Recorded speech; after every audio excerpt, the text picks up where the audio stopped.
Hello and welcome to my super condensed coverage of the Final Fantasy XIV live letter from the producer part LXVII. I suck at Roman numerals, guys, I know. But as always, timestamps are going to be provided in the description and the comments, and let's get right into it. First off is going to be the bad news, and Endwalker will be delayed by 2 weeks. The standard Endwalker release date is now December the 7th, with early access being December the 3rd. While this is a condensed summary, I do feel that it's respectful for me to bring up that the developers did go into extremely large depth and were very apologetic and explain the reasoning why in great depth, and this was definitely not an easy decision by any means. From there, the schedule is looking at patch 6.01 being the release of the normal mode of Pandaemonium. This is currently slated for December 21st. The new raid tier overall is called Pandaemonium, but the first tier specifically is called Asphaldeos. Developers also did show a preview of the raid, and it has a scary gothic look to it with multiple rooms.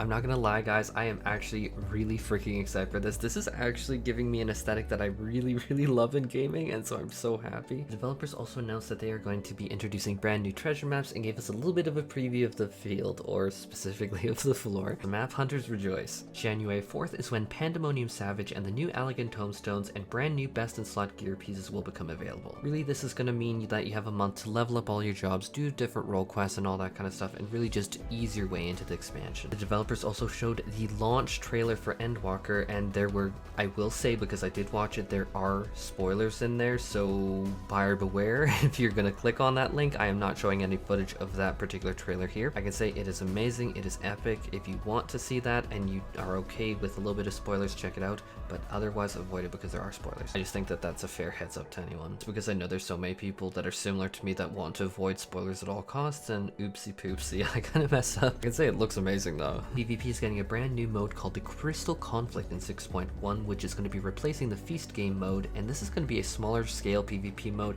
and they decided that it would be best for the 6.1 launch so that they could take their time and make sure that the balance was well adjusted and that this didn't conflict against other big content releases like Savage Raids. Crystal Conflict will be a 5 vs 5 game mode intended to have simple rules and played casually.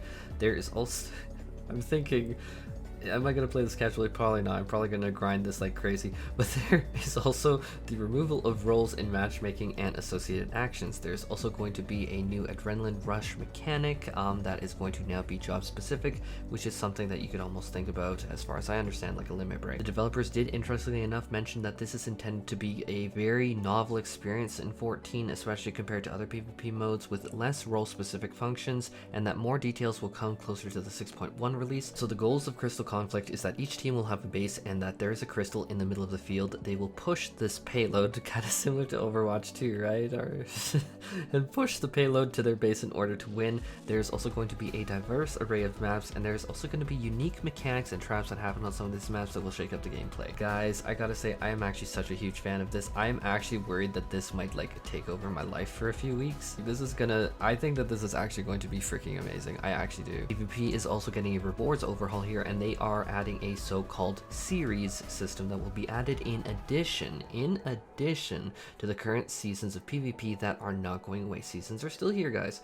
Players earn series points by participating in any type of PvP content during a series, meaning it can be this new Crystal Conflict, meaning that it could be like the large-scale battles. You do any kind of PvP content and you earn progression towards this series. So Crystal Conflict, I should be clear, has its very own season for its own rankings, for its own tiers and placements. This is separate from the rest of PvP seasons. The general PvP for all PvP modes will have this series in parallel that you can accumulate points towards when the series is active. Such as the time between patch 6.1 and 6.2 can be called a series. Seasons as we know them today are not dependent on major patches like that one, such as 6.1 versus 6.2. We don't worry about that, such as we can have PvP seasons between 6.1 and 6.1.5. So seasons are shorter periods than a series. So if they're doing various PvP activities, players accumulate a particular series experience amount, and then they can raise their series level when they hit certain experience thresholds. No different than than like resistance ranks or just general levels in any other game.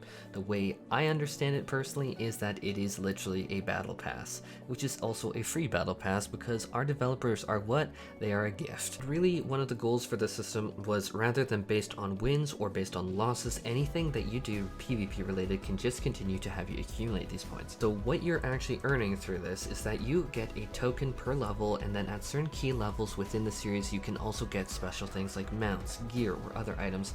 And it should be stated that each new series will change the rewards lineup. Like the second series from say 6.2 to 6.3 is going to have a different lineup. One thing the developers did say, which I'm a big fan of, is these series tokens will have the tokens carry over. The tokens will not be reset. Don't worry about losing progress. Now where you spend these tokens is that you earn them through the series, and then you just exchange them for various different rewards within that same series. But, and it is a huge Nicki Minaj or Cardi B size, but you can also buy previous series rewards with these tokens, which for the absolute record, I will never, I love the system, and I will never need to feel the sting of losing out on the Shadowstalker PvP set ever again. You guys know that I love this, I love this system. The developers have really hit the nail on the head with this. Now we're talking about crafters and gatherers, and first off is they are getting a new system called the Studium Deliveries, which is just what you'd expect is the deliveries. We already have them. Every expansion we get a new type of delivery. Now next up is Levequests are also being adjusted in terms of both experience and skill gain, which rest in peace coffee biscuits. A large volume Levequests will be reduced, but the small volume Levequests will have a balance increase where the experience and guild is going to be up. So basically it allows you to have more of a choice in which kind of Levequests you're trying to tackle. Rest in peace coffee biscuit though. I was getting that cookbook and that's literally something that I want to cook off the bat. Like, I'm just like, the coffee biscuit's iconic. Specifically for gatherers, there will no longer be HQ items in Final Fantasy XIV, and game systems will be updated to not make content inaccessible from this change. Crafters can still make HQ. There will be new additions for actions, and the actions changed will in Endwalker now make it so that rather than a high quality increase from actions, the actions increase your total yield from gathering. And fishing got the largest update to itself in my opinion, and fishing has been updated to actually be like this minigame, which they showed the footage. I'm gonna try and play it on the screen right now, which honestly I admit I smiled and laughed when I saw it because it was not at all what I expected. I really love it. There are also going to be actions to like that are specific to that window when open to like lower fish defenses, and kind of in a hilarious way it reminds me of Warframe fishing with luring defenses and stuff. There will also be chain bonuses for successive catches and other additional elements to make it more fun. Really looking forward to this actually, oddly enough. I never thought I'd say that. Now there's going to be a brand new gameplay element, which while we're going through various quests in the say like the MSQ, we can have NPCs follow us in some situations and like just have conversations, and I'm not gonna lie, that's gonna be freaking epic. If you do go too far off track though, the NPCs will reset though, so can't really be taken like, I don't know, like Orange or to like your house or something. Another new element is the so-called calling card system, which will allow you to have a custom profile that can be displayed before a PvP match begins, which is what this was really crafted for.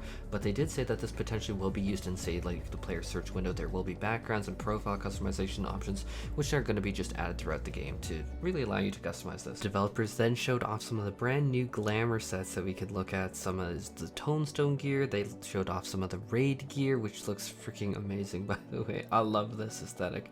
They showed off new minions like reindeer picnic baskets that you can place on the ground, or even your own Zubat minion. Developers then announced that there will be a new female VIERA hairstyles added, which will make a ton of people very happy, and that male VIERA apparently were just designed from the ground up for these hairstyles, so I know that a lot of people are going to be very happy. For Hrothgars like myself, they didn't show any hairstyles yet, but I hope that it will include the wind collar hairstyle, so much like the one that I'm showing right now on the screen. But Hrothgars will be in 6.1, so please wind color style, please, please, please. I'd actually really love that so much. Free company action for Back on Your Feet will be removed in Endwalker and replaced with a sprint duration expansion in cities. This was done in consideration with ultimate raids to not try and like make them easier. They will also add a minion and a mount loot box for grand company seals, but they did mention that we might get firecrackers again. Please no more blue indigo stars, please no, I've already had quite my fill with them. Now it's time to talk about the housing updates, and so housing will have a new residential district called the Empyreum in Ishgard, which is going to be based off of the firmament that we've already seen through the Ishgardian restoration event through Shadowbringers. There's going to be 24 wards with 24 subdivisions and planned about 1,440 new houses. You can go to the housing wards themselves in 6.0 when Endwalker releases, but you can only actually purchase land in 6.1. Now the ways that you can purchase the houses have been updated. The big change is that we used to be able to relocate to a plot before it is available to be purchased. It is no longer possible, relocation must wait, which I think is actually a really good change, because I know that there were some kind of like sadistic people going around, not that often, but it did happen, where they just relocate plots just to like screw people that were waiting. I'm kind of really happy to see this. But even if it wasn't done with malevolent intent, it's just like it really sucked for everyone waiting around. Another change is that you are not able to grant a brand new FC member, like to give them a free company like owner of land, relinquish land, like obtain land kind of thing. You're not able to give them like the FC leader kind of title, and this is mostly gonna just be like an internal timer to like elapse, and then you can like basically like give them the FC, but it has like a timer in it. At least that's my understanding of what was said. So now we're going to be talking about the lottery system. I'm going to try and get through it. There was actually a lot of detail in it, so I'm trying to get the heaviest hitting points, but this is still definitely going to be a lot. And so this is going to be implemented in 6.1 and will be shared across all worlds and all housing areas with the same kind of timers. Players can apply at a housing placard, where players can apply at that placard for a housing lottery entry number. This process is going to last several days. Then the winning numbers, when drawn, there is going to be a land acquisition period where the winners must claim possession of the land that they won. Then the next lottery cycle begins if that housing plot is not claimed. You can find out if you won or not by going back to that particular placard, and then you need to return to that placard to obtain the gil you lost. I mean, the gil that you have to pay up front even if you've lost. Each player can only enter the lottery for one particular plot of land during each lottery period. This player must pay the full price of the plot up front, and if you fail to get the plot, you will get refunded. That's what I was trying to get at earlier.